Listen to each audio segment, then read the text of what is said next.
Hi guys, it's me, Joseph Anderson again, and for this video that I will be dedicating to my birthday month of June in 2025, and more specifically, my birthday, I shall be discussing one of my favorite Dragon Ball Z movies of all time. The second movie that came out for Dragon Ball Z in 1990, The World's Strongest, in the Little Movie Collection. Yes, indeed, The World's Strongest was really hot. In fact, it's so hot that they used many of the scenes from there. Some of the clips they used for the movie package. The opening credits, like for example, the part where the Almighty Shenron melts away the Arctic ice in the movie surrounding Dr. Wheel's lab, as well as the part where Goku slips on the ice when he does his little backflips. And I think it's something else too. I forgot what it was, but anyway, this movie's pretty awesome. And let me just get out of the pack here.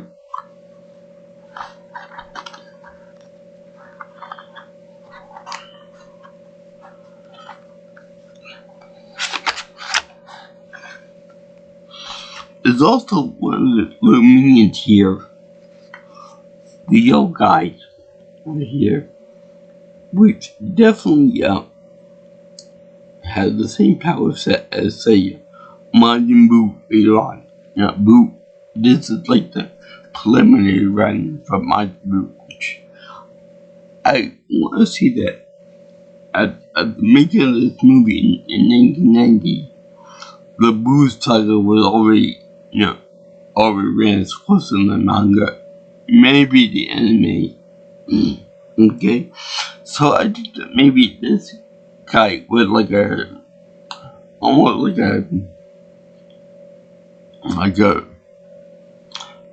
a repeat of what was happening in the Buu saga. I'm not sure about that, but if you open the DVD case, you have Dr. Kojin on the main DVD here. And he's a minor bad guy compared to Dr. Willow, the big honcho bad guy. And then if you remove the disc even further,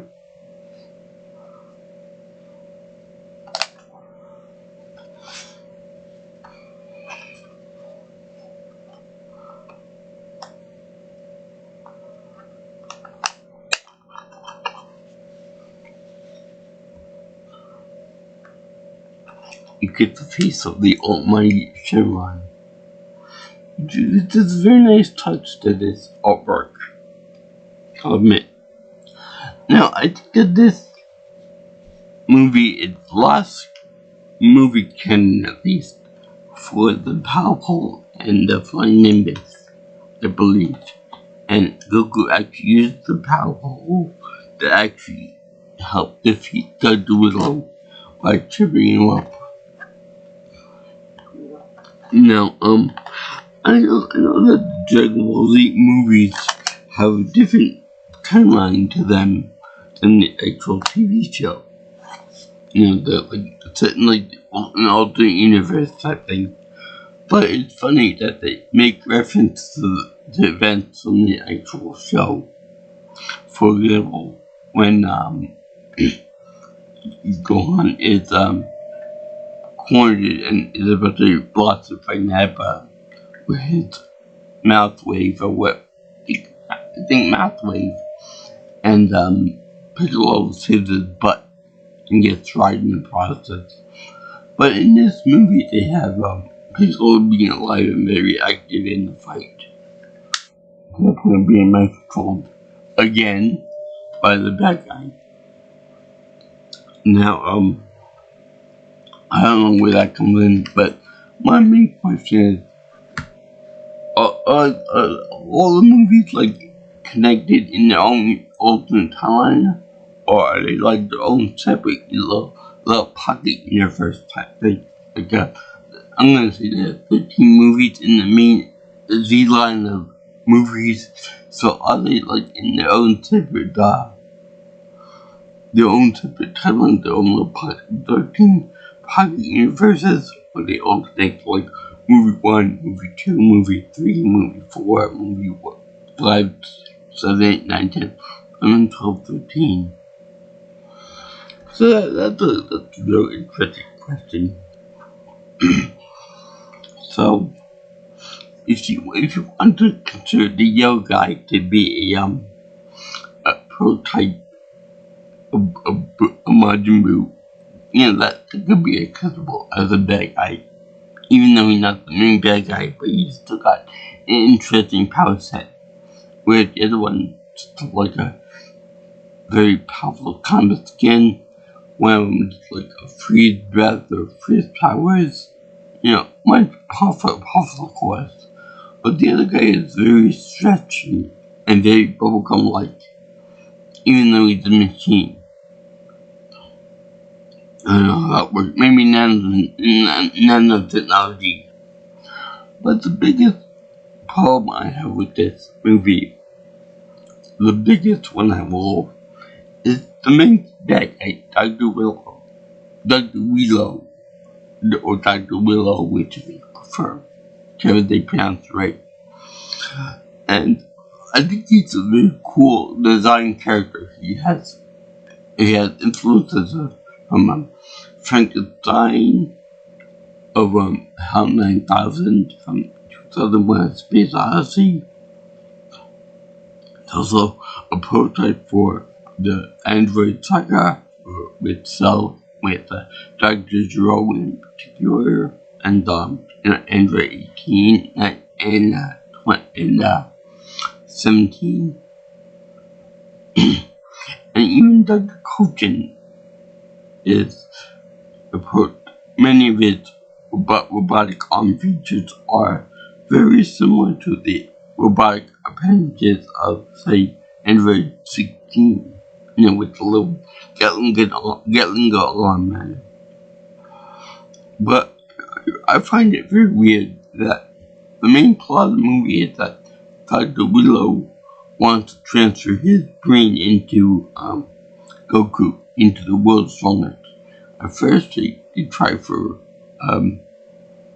Roshi, but then Roshi is not the world's strongest anymore. I would think that they would find out through newspapers or through the internet or some kind of. There should be a way that they can look it up. Especially Kochin, because Kochin is free to do whatever is necessary. Whereas the other guy is stuck in the ice in a wall in the laboratory under ice. So anyway, what I'm trying to get to here is that everybody else is human sized. When they pretty much the same size as a regular person is. But Dr. Willow, I don't know if you can see it here, but this is his robot form. And the thing is that they want to show that Dr. Willow is like a really powerful person, mental person, but yet they also have him in like a gigantic mech suit with a normal sized brain. I mean, the brain alone is the size of Goku by himself, and probably Fat Boo too. So that's kind of weird. How do you go from a regular human being to being the size of a low car, of a Volkswagen car brain? I don't get it. where they believe the androids from Star Trek. Yeah, Star Fox. So that's the point, kind of odd. They have that. So anyway, they open up the movie with Oolong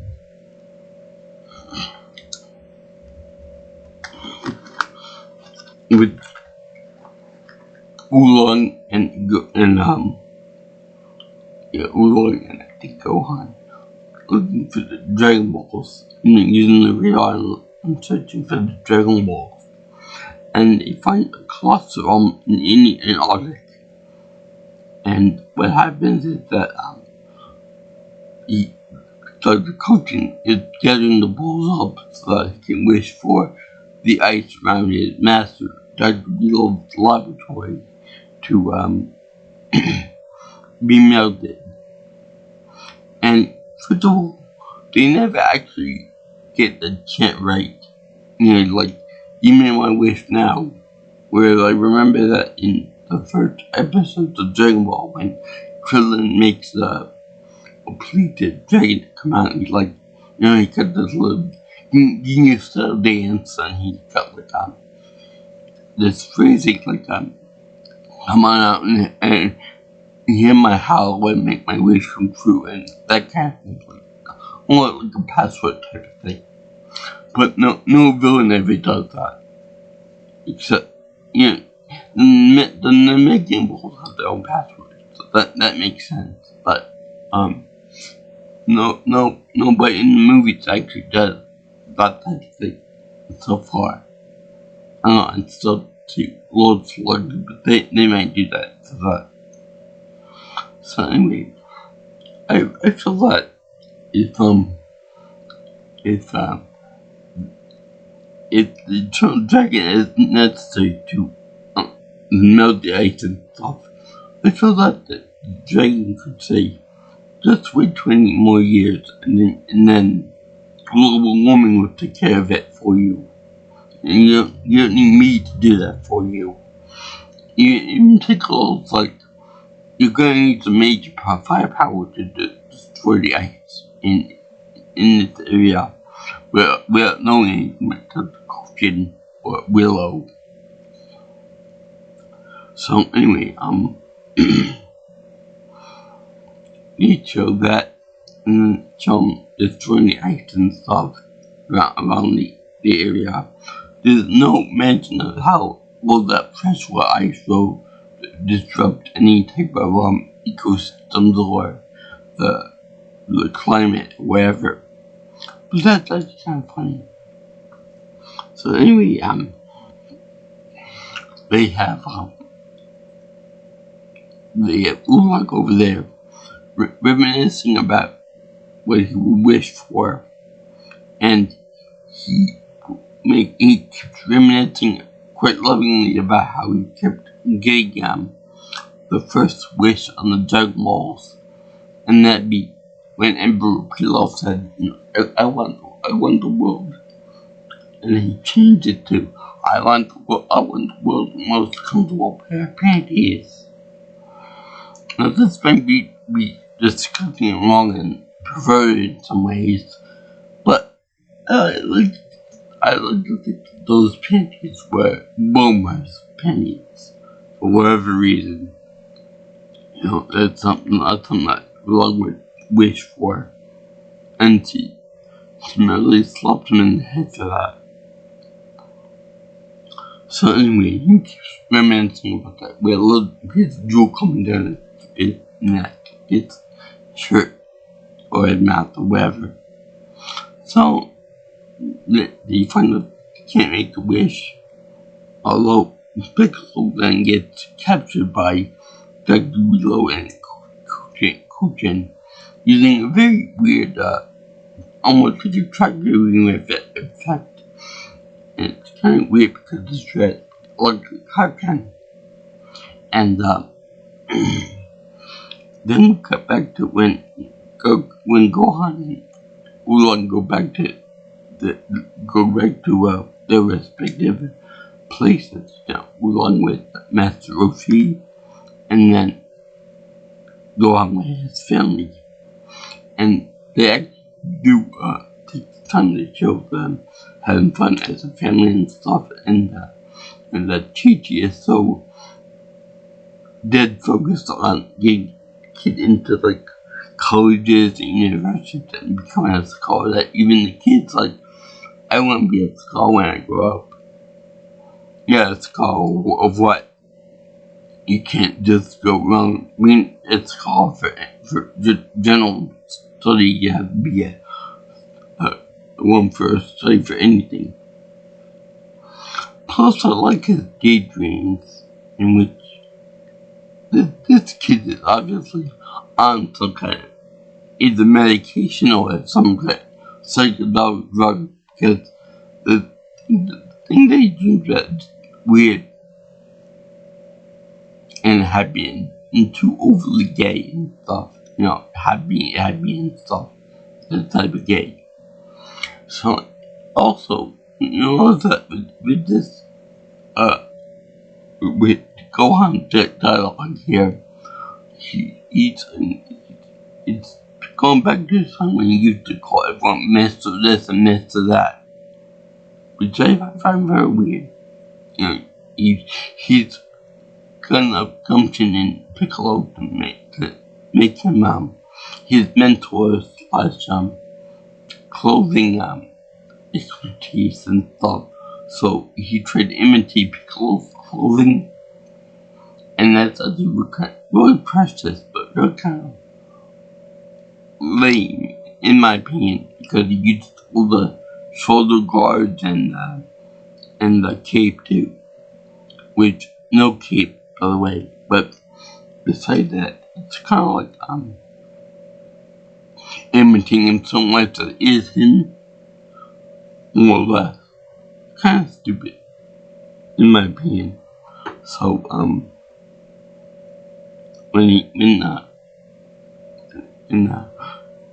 Dr. Willow sends out his forces to capture Master Roshi again, still in his Jackie Chan outfit, which I think is supposed to be like an older Chinese officer uniform or something. They end up trying to capture him, and then Bulma, on top of that, to add to their knowledge base for nanotechnology and whatnot. Which is very weird, because you would think that they would know that Dr. Zero would be still right around at this point in history, so why not get him? That's so isolated from each other. So in any case, they capture Roshi. And it's real quite weird that the forces that Will sends out are not Dr. Kushin, but they look like a robotic version of Cyberman from the first arc of Dragon Ball Z, which I find very, very weird, because within universe they should have no knowledge of Cybermen, because they were all destroyed when Nappa and Vegeta came around. Or maybe when Akira Toriyama made the design kind of lazy on it. And let's see here,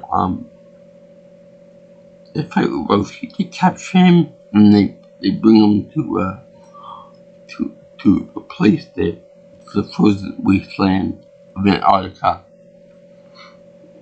And then Goku had to go rescue them along with Gohan. And it's funny because Goku actually said, I want to come in there, I want to get Master Roshi and Bulma. And they allow him in there to test out the new body, make sure he's really the world's strongest, because Roshi failed.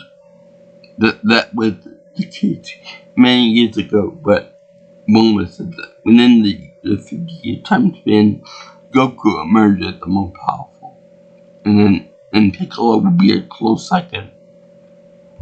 Constant power, with Gohan more unstable at this point. So Yeah, so he allows Goku go into the place, but not before he makes a mandatory freezing type argument, which, yeah, you are in okay, so it's gonna be frozen wasteland. Krillin also makes that same statement, but then they tend to forget about the cold until later on. So I feel that's kind of a stereotype that people would do. Say, I'm cold and then forget about it later on. So anyway, the sound effect they used the doors to open up the place seems very familiar to me, and it could have been very easy for them to make like a stock sound effect to put in there. But then I thought about it. I was like, no, that can't be a sound effect. They use it. It turns out that it's the same sound effect that they use for old like kidding movie called The Great Harbor Rescue, in which the sound effect is the sound of a crane from when it ends up on one of the ships. They use the haul cargo onto next to the train track. You gotta watch that movie. It was very, very strange. So anyway, they have they had these things like that, and then he goes in there and fights the bad guy. He cleans all the Cyberman things, but when he goes up against three, when he goes up against three main bad guys, first he fights a big plot thing, big limit, big yellow demon over here. And then he eventually gets so powerful that he can actually, how should I put this? He rams the thing into the air and then rams it into the guy's stomach like he would do for the Nimba in the top form. And while he's in there, he does the Kaioken attack, which ramps up his power to like 1.5 or something, his maximum. So then the thing can't handle it. It can't handle that amount of stretching. Like Reed Richards, something like that. So he comes out the back end of it. Don't read too much in the word choice there. But Goku does come out the back end to swing the machine. And he and when he gets deflated, it's more like a cartoon, the traditional cartoon effect of going back and forth like a piece of paper until it gets on the ground and falls on the ground. Then Goku ends up fighting with the other minions and thing.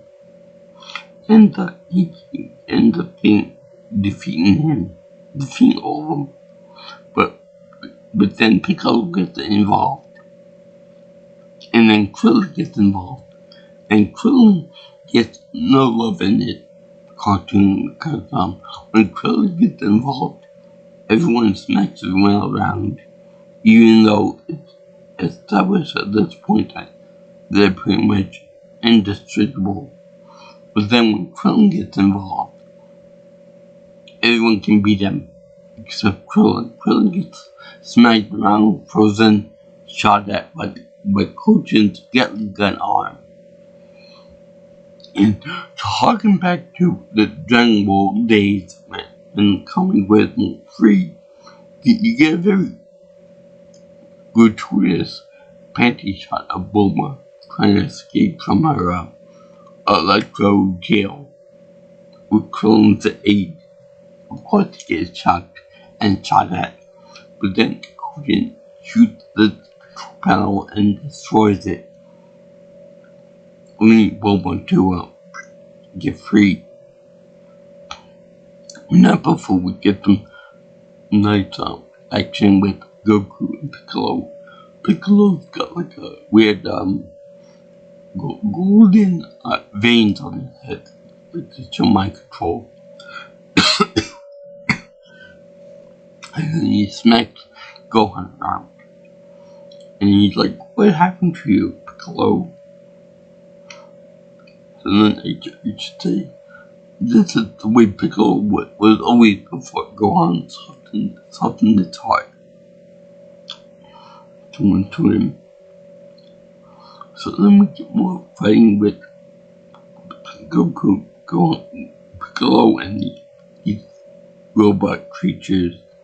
One with freezing powers and one with blasting powers. You know, he makes laser whips out of his arms. And quite pretty. It makes him look like a bat or a hang glider or something. Anyway, this is actually very good action. And he eventually defeats he eventually Goten actually pisses off Gohan to the point that he goes into his nuclear rage like he did with God Jr. in the saga of God Jr. And Willow is stationed in the wall there, in the wall unit, and saying like, don't do that, don't get angry. But Goten has to keep going, egg him on until the Super Saiyan rage builds up in Gohan and lashes out in more powerful blast to the point that all the pipes that surrounding Dr. Willow get damaged, and then he damaged the wall. And then by doing so, he ends up destroying the mind control that Piccolo had, therefore helping out. And it's funny because Gohan was saying that I don't want to let my friends down again, like he did during Raditz and during when he was fighting with the Saiyans in Vegeta. This could also be a prelude to the whole Cell Saga thing they do, in that everyone like, don't push Gohan, don't anger him, don't do this, don't do that. But had to annoy him, had to anger him, had to threaten all his friends and family and stuff. And look what happened to him. He ended up being humiliated, defeated, and regressed back to his semi-perfect form. So that reminded me of the Goten too. He didn't learn anything from any research or anything. I think this maybe like pre-internet days, but still he's a supercomputer, and Dr. Willow is a big brain in the tank, which kind of remind me of the philosophical thought of a brain in a jar. So anyway, he ends up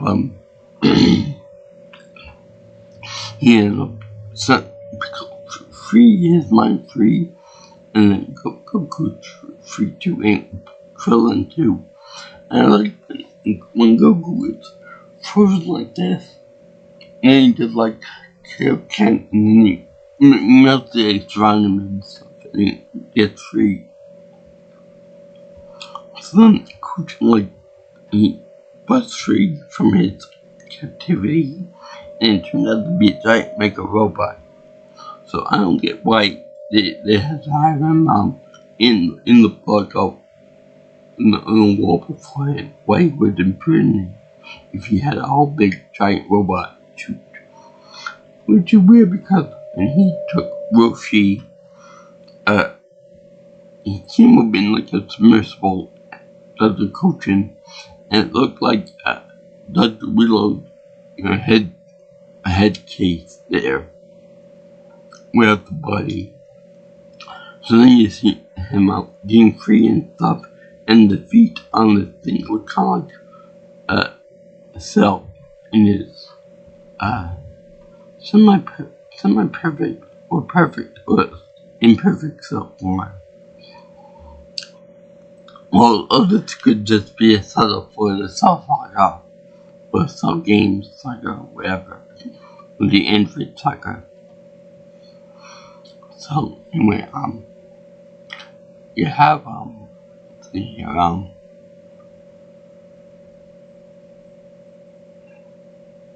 it's really nice lightning attack when he's free, like, I'm free, I'm powering up and stuff on a lunar day, and then Coaching ends up saying, yay, he's free and stuff, and then gets pushed off the side by an earthquake and dies as the power pillar there, the real power source ends up getting shorting him out, and then knocks off his skin, much like the Terminator. And it's very nice because he disguised in the movies with an old man with one tooth. One tooth, I have no idea why. Then they have it with very big misshape in the forehead. Which is weird because in the movie when the disguise is lost, it looks like Coachin's got like the same type of forehead, but in mechanical form. So I don't know why Willow gave that in the flashback. So we always assume that Cochin was a human being, and at one point he was a human being. But I guess he meant to transfer his brain into the artificial creation there. Anyway, he destroyed. Now, Dr. Willow is free. He wreaks havoc on everybody, smacks everybody around, until Goku trips him up with the power pole.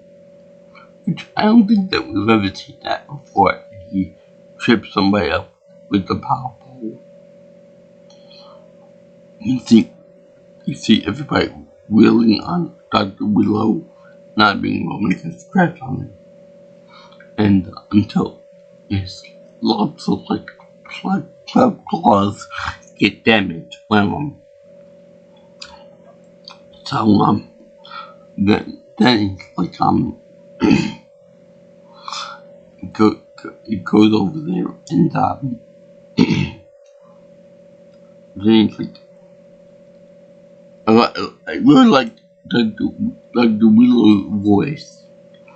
It's like the dark, growly type thing, like, and especially when he said to Goku, die, right before he tried to blast him. And Goku cannot take it with the Kaioken attack. So then when he defeated, he's like, I'll take you all out. I'll take out this entire planet with giant beam. So he flies up into the lower layers of the atmosphere, and he wants to blast Goku and the others by using his power source, the beam of energy to him.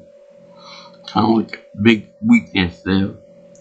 Why don't the Z Warriors just destroy the power base?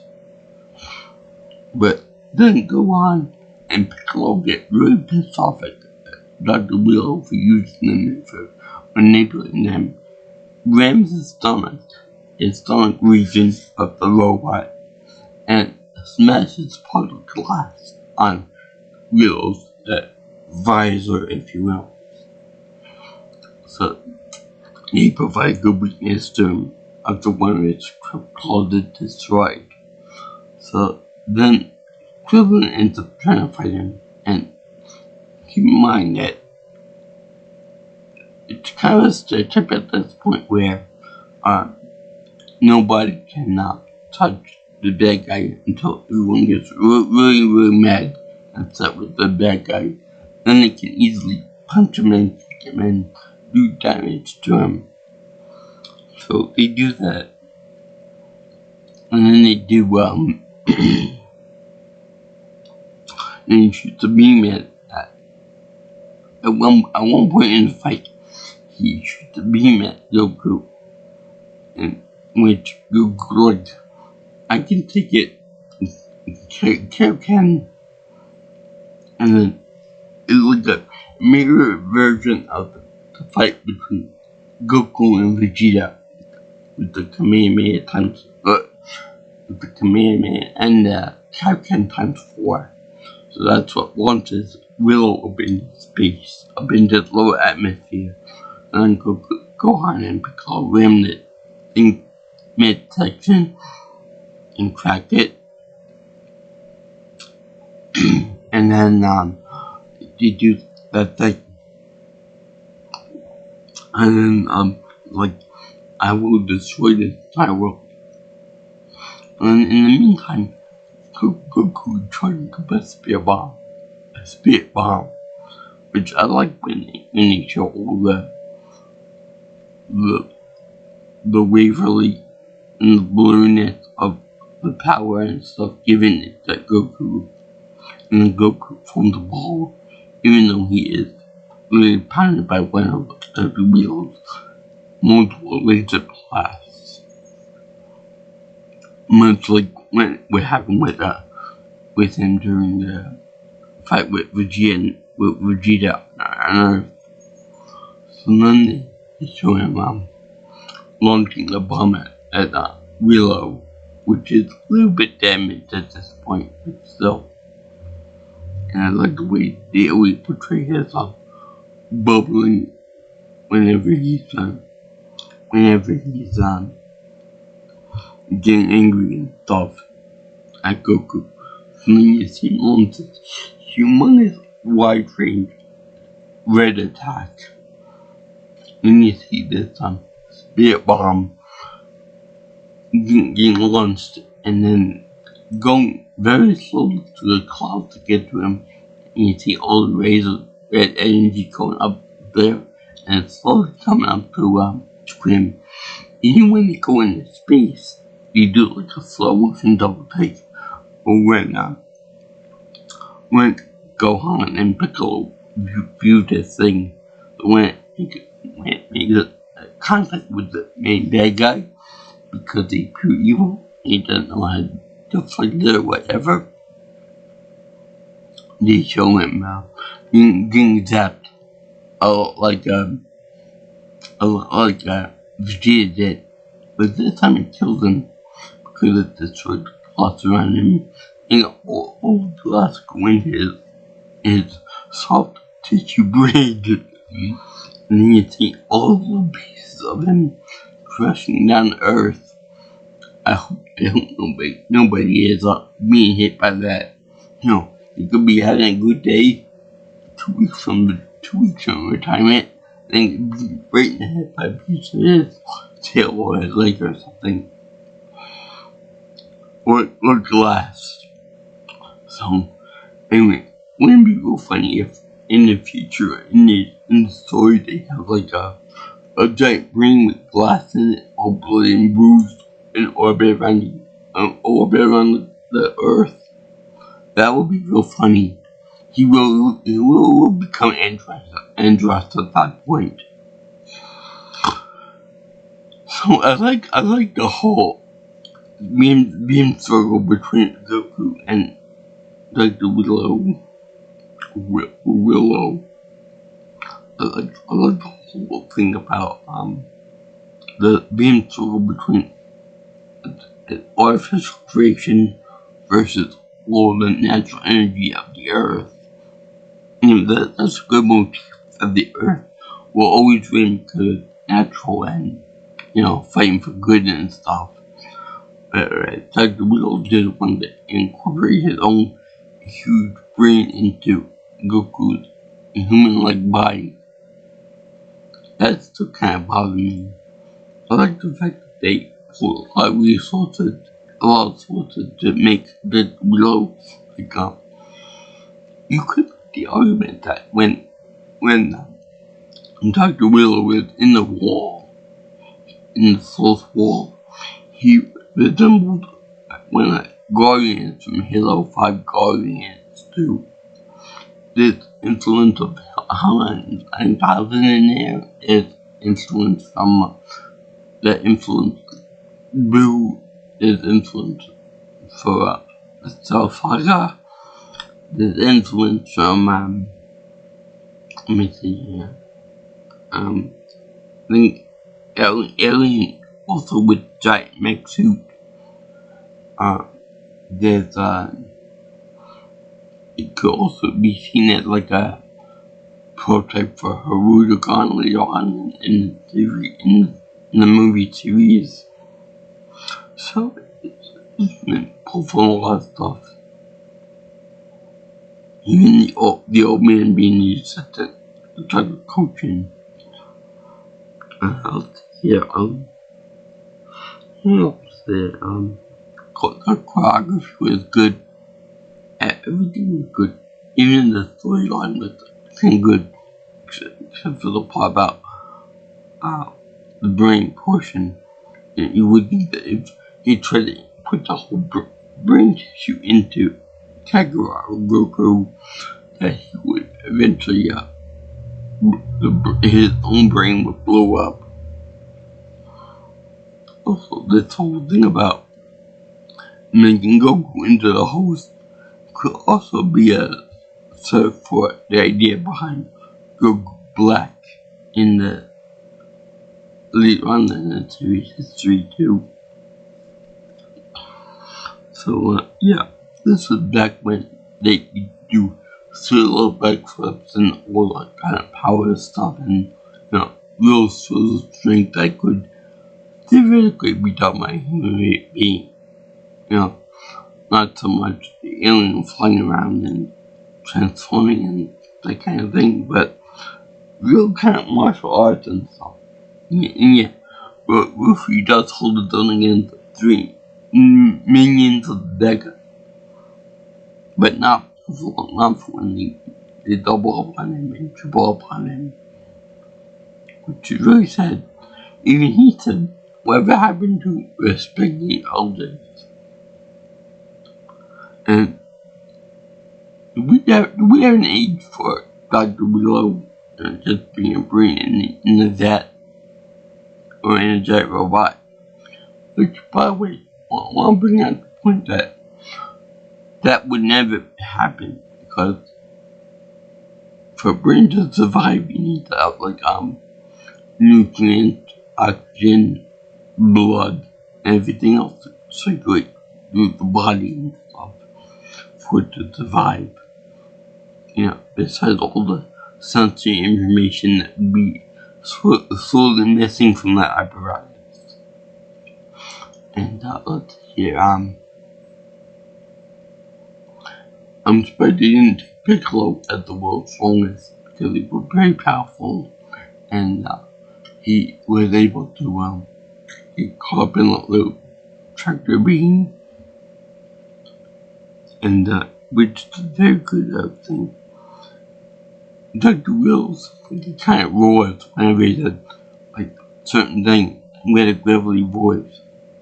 Die. Don't piss off the kid. And of course, Dr. Coaching doesn't listen because he does to his silly head. Let's see here, what else is there? Yeah, and I like this video a lot. And I thank you very much for watching my review of Dragon Ball Z, the world's strongest. I've heard it be just world's strongest, the world's strongest, with no actual Z in the front of Dragon Ball Z. But yeah, this is one of my favorites for a reason. I like the whole Gatling gun making a mistake and then setting Bulma free. I wonder how it would go. got what would do it. Got the will and coaching one to do. They would be able to coax her into doing scientific stuff that they wanted.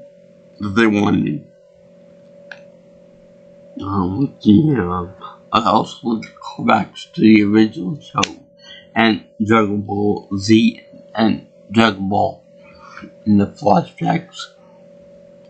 It kind of makes it kind of difficult to put in the main timeline of the show.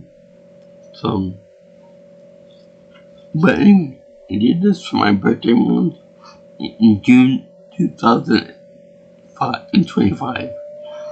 It just happened that today is my birthday on June 18th. Big 4-0. So, as you can imagine, I give this my happy face seal because all the action was awesome. All the animation was pretty good with the hand drawn with any CGI monstrosity usually run in the series. And they're all very groovy.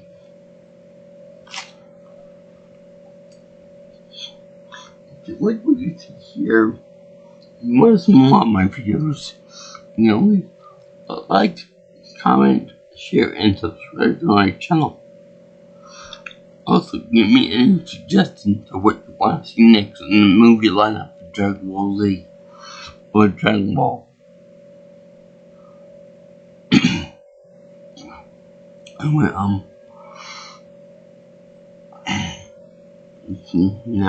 if you want to contact me for any future information or future video questioning,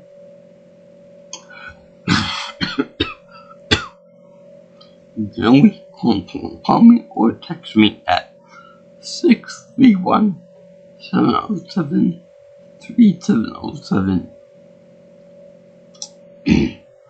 And if you want, you can follow me on Twitter or X if you prefer it at PNelsonPro. Also, if you guys like, you can also get me an email at jjsviewingchannel@gmail.com. So I hope you guys and did this for the Akira, Goku, and the Holy Kamehameha. Amen. This is one of the better movies that Mr. Toriyama worked on. I like picture him. So peace out, my brothers and sisters. I love Dragon Ball, love Dragon Ball Z, love Dragon Ball GT, and Super is good too. So it's Daima. So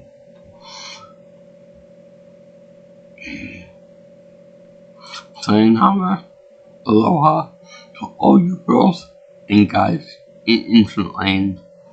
And I'm sorry that I made this video longer than the actual movie itself. The movie itself is only like an hour long. So, whatever time it is, I'm sorry for that, but I just love it so much.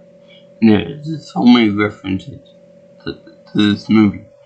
There are probably more that I probably forgot or don't get.